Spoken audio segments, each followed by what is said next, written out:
everyone. Good morning. Today is Tuesday.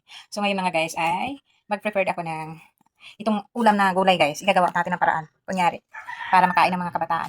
Guys, nagbili ako ng tauge. Nagbili ako ng wrapper. Ilalagay ko siya sa wrapper guys at para maging pamprito. Prito kasi mga bata. Itong kainin mo guys. Kaya, ang gagawin natin, ilalagay ko na lang sa rep. At least naka-ready lang ito guys, no? Prito-prito lang sila. Pero tinimpla ko siya guys. Hindi ko yung ginaano na diretso na ibabalot. Tinitimpla ko ang ng tauge ko. Ayan, no? Diba? Yan. Mas maraming gulay din, hindi lamang tauge. Kung hindi mayroong halong gulay talaga asin. Yung gulay ng mga dahon-dahon. Kaya ayan, ilalagay ko siya sa wrapper. Kasi guys, dati talaga, ito yung aking business.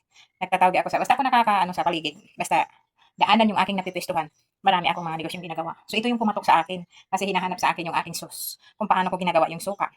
Mayroon akong customer dati na bumibili ng 100, 80, ganyan. Yung merienda nila, hindi merienda lang, yung dating nagko-construction dati, sa akin yung nag-order. Kaya ngayon, na-miss ko lang, at hinahanap din ng mga bata yung tauge na nilalagay sa wrapper. Kaya ito, mga guys. So, yung sauce niya, hindi na ako kumuha ng tubig para pandikit. Kumbaga, ginanon ko na lang siya paglagay guys, sa So, yung pinakakatas niya nandito sa baba. So, yun yung pangbasa natin sa gilid para dumikit yung wrapper. Ayun, di ba?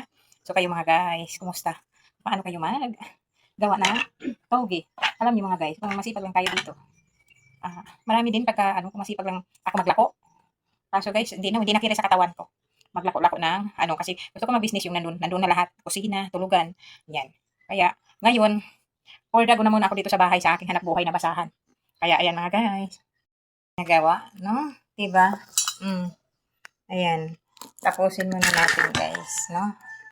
So, sa aking mga kaibigan dyan, kung dito lang sa Payatas kung gusto nyo magpa-deliver for tanghalian or merienda, ang ating tugi ay, ibebenta ko lang siya guys ng, sabihin natin 3.20. Kasi sa iba ito, 10.